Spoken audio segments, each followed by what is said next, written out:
Hello, मैं doctor Amita Jain, एक यूरोगायनेकोलॉजिस्ट। यूरोगायनेकोलॉजी मतलब कि आपकी यूरिन से संबंधित और बच्चेदानी से संबंधित बीमारियों का इकट्ठा इलाज। ये समझा जाता है कि निचले हिस्से के सभी अंग एक दूसरे को प्रभावित कर सकते हैं और इसकी वजह से बीमारियां भी एक दूसरे को प्रभावित कर सकती हैं और इसीलिए इन सब का उपचार एक ही जगह होना चाहिए। इसीलिए हम यूरोगायनेकोलॉजिस्ट हैं।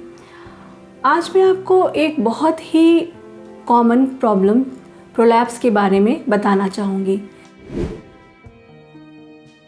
प्रोलैप्स ये एक मेडिकल टर्म है, लेकिन इसका मतलब है कि निचले हिस्से के अंगों का अपनी जगह से खिसक जाना और बच्चेदानी के रास्ते से बाहर आना। प्रोलैप्स को समझने के लिए आपको ये जानना बहुत ज़रूरी है कि निचले हिस्से में अंग कौन कौन से होते हैं। ये मॉडल यही दिखा रहा है। आप देख सकते हैं ये आगे की हड्डी है, उसके पीछे ये पेशाब की थैली है और उसके पीछे ये बच्चेदानी है।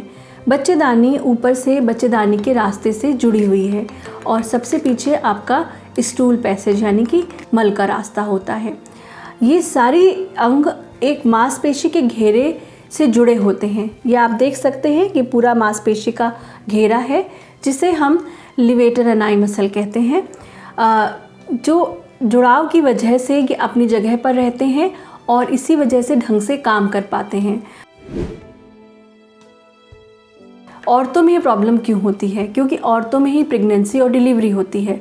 प्रेगनेंसी और डिलीवरी के समय इन पर खिंचाव पड़ने से या कभी कोई नर्व इंजरी हो जाने से या टीयर हो जाने से ये जो जुड़ाव हैं जिसकी वजह से अपनी जगह पर हैं वो टूट सकते हैं या ढीले पड़ सकते हैं और उसकी वजह से ये अंग अपनी जगह पर नहीं रह पाते। स्पेशली कोई भी ऐसी परिस्थिति जिसमें आपका इंट्रा एब्डोमिनल प्रेशर बढ़ता है, जैसे खांसने पर या जोर लगाने पर या भारी वज़न उठाने पर ये अंग अपनी जगह से खिसक जाते हैं। तो आप समझ लीजिए, अगर पेशाब की थैली अपनी जगह पर नहीं होगी और नीचे की तरफ निकलेगी तो मरीज को पेशाब की थैली पूरा ना खाली करने की समस्या हो सकती है, भार लग सकता है। इसी तरह से अगर पॉटी का रास्ता, स्टूल का रास्ता नीचे आता है तो वो पूरी तरह से खाली नहीं हो पाता। ऐसे पेशेंट कब्ज़ी यानी कॉन्स्टिपेशन की काफ़ी शिकायत करते हैं।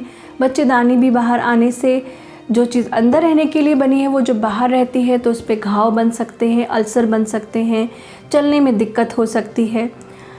तो ये आप ये सोच रहे होंगे कि ये समस्या जब इतनी बड़ी है और इतनी कॉमन है, हम अपनी ओपीडी में देखते हैं कि 50% से ज़्यादा औरतें इस तरह की समस्या से जूझ रही होती हैं। इलाज हम तभी करते हैं जब मरीज को इससे समस्या हो जाती है, क्योंकि अगर ये बहुत अर्ली स्टेज होता है तो सिर्फ अगर प्रिकॉशंस ली जाएँ, इसे और बढ़ने ना दिया जाए और कीगल्स एक्सरसाइज जो मैं अभी आपको बताने जा रही हूँ वो ढंग से की जाएँ तो हो सकता है आपको आगे इलाज की यानी कि सर्जरी की ज़रूरत ना पड़े। क्योंकि अगर ये ज़रूरत से ज़्यादा बाहर निकल गया तो इसके लिए कोई दवाइयों का इलाज नहीं है, आपको इन्हें वापस अपनी जगह पर लाने के लिए ऑपरेशन कराना पड़ेगा। सबसे इम्पॉर्टेंट है कीगल्स समझना। जैसे मैंने आपको समझाया कि ये मांसपेशियाँ जिससे अंग जुड़े हुए हैं, इन्हीं की एक्सरसाइज को हम कीगल्स कहते हैं। करी कैसे जाती हैं तो ये समझना ज़रूरी है कि आप इनको रिकॉग्नाइज़ करें। अगर आपको इसमें दिक्कत होती है तो आप हमारे पास हमारी क्लिनिक पे आ सकते हैं। हम आपको दिखा सकते हैं कि वह आप इसको ढंग से सिकोड़ पा रहे हैं कि नहीं।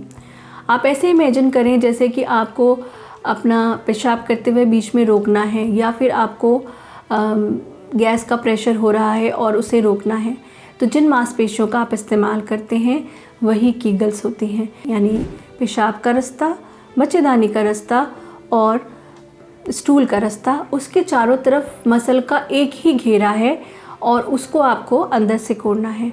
हाँ, याद रखिए, सिकोड़ते वक्त आपको ना तो अपना पेट दबाना है ना सांस रोकना है। अगर आप ऐसा करेंगे तो आप उल्टा अपना पेट का प्रेशर बढ़ाएंगे जिसका इस पर गलत प्रभाव पड़ेगा और मांसपेशियां और ढीली होंगी।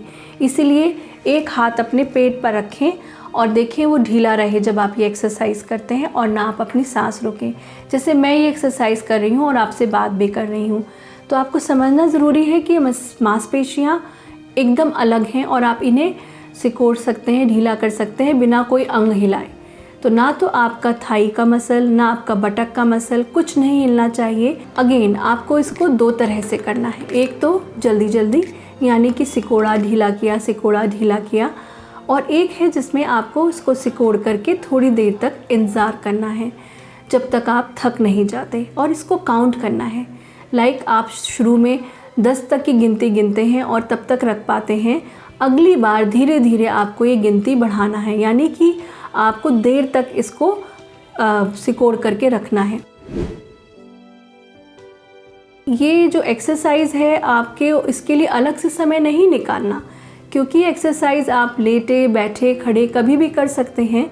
तो आप इसको अपनी दिनचर्या की किसी भी एक्टिविटी के साथ कंबाइन कर सकते हैं, जैसे सुबह ब्रश करते वक्त, या फिर आप कोई अपना पसंदीदा सीरियल देख रहे हैं तो उसमें अगर कमर्शियल ब्रेक है उस वक्त कर सकते हैं। आप अगर ड्राइव करते हैं तो रेड लाइट पे कर सकते हैं। तो आप अपनी दिनचर्या में ही इसको सम्मिलित कर लीजिए, और इसको आपको दिन में कम से कम 4 से 5 बार करना है, और जो मैंने 2 तरह से करना बताया तो हर तरह से 20 से 25 बार करना है। इस तरह से करने से ऐसा नहीं होगा कि आपने आज शुरू किया तो कल अचानक से आपको प्रभाव नज़र आ जाएगा। इसका प्रभाव नज़र आने के लिए 4 से 6 हफ्ते जब आप शिद्दत से अच्छी तरह से एक्सरसाइज करेंगे तभी कोई असर महसूस होगा। इस कीगल्स एक्सरसाइज की इम्पॉर्टेंस ये है कि अगर आप इसे समय पे करना शुरू कर दें, यानी कि प्रेगनेंसी के दौरान ही करना शुरू कर दें, तो शायद बहुत तरह के प्रोलैप्स से बचाव किया जा सकता है। मगर अगर इस सब के बावजूद भी ये हो जाता है और ये एडवांस स्टेज में पहुंच जाता है तो समस्याएं क्या उत्पन्न होती हैं। जो पेशाब की थैली अपनी जगह से नीचे खिसक के बहुत नीचे आ जाती है तो पूरी तरह से खाली नहीं हो पाती, रिटेंशन होता है और उसमें बार बार इन्फेक्शन होने की वजह से रिकरेंट यूटीआई होने की संभावना होती है। इसके अलावा कभी कभी जब बहुत बड़ा प्रोलैप्स हो जाता है तो ये आपके यूरेटर्स और किडनी पर भी असर डाल सकता है। इसी तरह से अगर आपका पॉटी का रास्ता नीचे की तरफ आ जाता है तो उसको भी खाली करने की समस्या उत्पन्न होती है। कई बार उसमें पॉटी फंस जाती है, स्टूल काफ़ी हार्ड हो जाती है और ऐसे मरीज कई बार कब्जी, कॉन्स्टिपेशन और कभी कभी लूज़ मोशन हो जाने की भी कंप्लेन करते हैं। इसके अलावा बच्चेदानी भी बाहर निकल के आ सकती है। जब भी कोई अंग बाहर निकल के आता है तो सूखापन बढ़ जाता है और उसमें घाव बनने लगते हैं, तो अल्सर्स हो सकते हैं, पेन हो सकता है, चलने में दिक्कत हो सकती है। तो इस तरह की प्रॉब्लम्स होती हैं। अब हम बात करते हैं उपचार की। अगर आपकी कीगल्स एक्सरसाइज, मांसपेशियों की एक्सरसाइज फेल हो जाती हैं या बहुत अच्छा असर नहीं करती और आपका प्रोलैप्स एडवांस हो गया है तो घबराइए नहीं। आजकल सर्जरी भी बहुत आसान है, जैसे I will say it is like plastic surgery, reconstructive surgery, जिसमें हम अंग को वापस अपनी जगह पे पहुंचाते हैं, उनके जो जुड़ाव है उनको रिपेयर करके। इसको हम साइट स्पेसिफिक सर्जरी कहते हैं। पहले के ज़माने में अगर बच्चेदानी बाहर आती थी तो बच्चेदानी ही निकाल दी जाती थी। जब बच्चेदानी में खराबी नहीं है, सिर्फ उसके जुड़ाव में जिसकी वजह से वो अपनी जगह पे रहती है उसमें खराबी आई है, तो बच्चेदानी को क्यों निकालना। तो इसीलिए आजकल हम बच्चेदानी को वहीं रहने देते हैं, उसके जो जुड़ाव है उसको हम रिपेयर कर देते हैं और उसको वापस अपनी जगह पर पहुंचा देते हैं। इसी तरह से हम पेशाब की थैली को भी निकालते नहीं हैं, उसके सपोर्ट्स को रिपेयर कर देते हैं और इसी तरह से स्टूल पैसेज का भी रिपेयर कर दिया जाता है। हम सबसे पहले अपने कुछ इन्वेस्टिगेशंस के थ्रू ये जान लेते हैं कि कहाँ पर डिफ़ेक्ट है और उसी डिफ़ेक्ट को हम रिपेयर कर देते हैं। रिकन्स्ट्रक्टिव सर्जरीज़ नीचे के रास्ते से ही हो जाती हैं, मतलब वेजाइना से ही हो सकती हैं, तो उसमें बाहर कोई टाँके नहीं आते हैं। आपको अस्पताल में भी बहुत दिन रहने की ज़रूरत नहीं पड़ती, रिकवरी बहुत फास्ट होती है और यूजुअली 6 हफ्तों से लेकर के 3 महीने की प्रिकॉशन की ज़रूरत होती है, जिसमें हम भारी वज़न नहीं उठाना, खांसी नहीं होना और कोई भी ऐसी एक्टिविटी जिससे आपका पेट का प्रेशर बढ़ सकता है उसे अवॉइड करने के लिए कहते हैं। तो इस तरह से अगर आप ध्यान रखते हैं तो सर्जरी के रिज़ल्ट्स बहुत अच्छे होते हैं। अगर आप ये मुझसे पूछें कि प्रेगनेंसी और डिलीवरी के अलावा क्या अगर कोई लड़की अनमैरिड है या किसी के बच्चे नहीं हुए हैं तो भी उनमें प्रोलैप्स होने के चांसेस हैं? हाँ, कोई भी परिस्थिति जिसमें आपका पेट का प्रेशर बहुत समय तक बढ़ा रहेगा वो आपके निचले हिस्से पर, आपकी इन जुड़ाव पर, मांसपेशियों पर गलत प्रभाव डाल सकता है और वो ढीले पड़ सकते हैं और प्रोलैप्स हो सकता है। उदाहरण के लिए लंबी खांसी होना, 2-4 दिन की खांसी से परेशानी नहीं होगी, लेकिन अगर आपने इलाज नहीं कराया और लंबी खांसी रहे, लंबी कब्ज़ी रहे, कॉन्स्टिपेशन रहे, आप रोज़ ज़ोर लगा रहे हैं स्टूल पास करने के लिए, या फिर आपका वज़न बहुत बढ़ जाता है, क्योंकि जो वज़न बढ़ जाता है वो आपके पेट के अंगों में इकट्ठा हो जाता है। वो फैट जब अंदर है तो वो आपका इंट्रा एब्डोमिनल प्रेशर हमेशा बढ़ा कर रखेगा और उसका गलत प्रभाव नीचे की मांसपेशियों पर पड़ेगा। तो कोई भी कंडीशन जिससे ये सब डेवलप होता है वो प्रोलैप्स कर सकता है। इसके अलावा महीना जाने के बाद मांसपेशियों में कमी आ जाती है तो ये औरतें भी प्रोन होती हैं प्रोलैप्स के लिए। तो हमारा ये मैसेज है सारी पोस्ट मेनोपॉजल लेडीज़ के लिए कि they should start doing pelvic floor exercise. कई बार मेरे पास औरतें ये पूछती हैं कि हमें कैसे पता चले कि हमें ऑलरेडी प्रोलैप्स हो चुका है। जब तक कि आपको पता चलेगा ज़्यादातर बहुत देर हो चुकी होगी, क्योंकि स्टेज एडवांस होगी। तो मेरा सुझाव ये है कि आप इसका इंतज़ार ना करें कि आपको पता चले, आप शुरुआत ही कर दें कीगल्स करने की। और अगर आपसे ढंग से नहीं हो पा रही है, आपको समझ में नहीं आ रही है, तो आप रेगुलर चेकअप के लिए जब अपने गायनेकोलॉजिस्ट के पास जाती हैं तो उनसे खुद कहें कि आपको ढंग से पेल्विक फ्लोर एक्सरसाइज यानी कीगल्स करना सिखाएं। प्रिकॉशन अगर आप ढंग से करेंगी तो समस्या का होने के चांसेस बहुत कम हैं। फिर भी अगर आपको किसी भी तरह की पेशाब की या पॉटी करने की समस्या लगती है या नीचे भारीपन लगता है तो मेरा मानना है साल में कम से कम एक बार गायनेकोलॉजिस्ट को दिखाने में कोई बुराई नहीं है। अगर इस समस्या का समय पर पता चल जाएगा तो उपचार भी समय पर हो जाएगा और आप कई परेशानियों से बच सकते हैं। अगर आपने प्रोलैप्स को बहुत समय तक नेगलेक्ट किया तो उसके दुष्परिणाम भी हो सकते हैं, जैसे कि बहुत समय तक पेशाब की थैली में रुकावट होने की वजह से पेशाब की थैली में परमानेंट खराबी आ सकती है।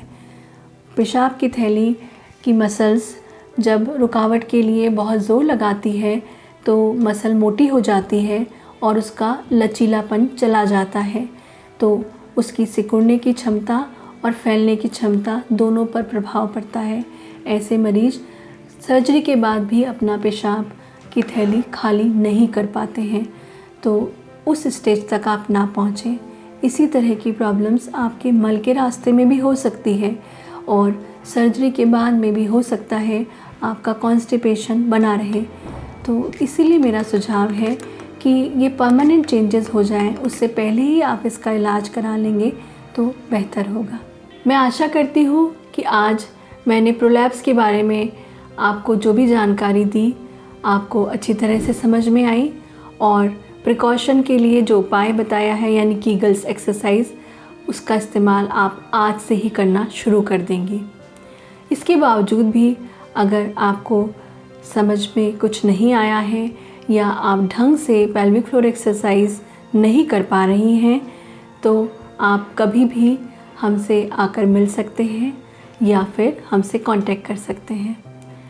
और मैं ये चाहूँगी कि इस जानकारी को और इस वीडियो को आप ज़्यादा से ज़्यादा लोगों से शेयर करें ताकि ज़्यादा से ज़्यादा औरतें इसका लाभ उठा सकें और इस समस्या से बच सकें। औरतों से संबंधित बीमारियों के लिए इस चैनल पर हम और वीडियो पोस्ट करेंगे। मेरा आप सबसे अनुरोध है कि निरोग्यम चैनल को सब्सक्राइब करें और इन वीडियोस का लाभ उठाएं। धन्यवाद।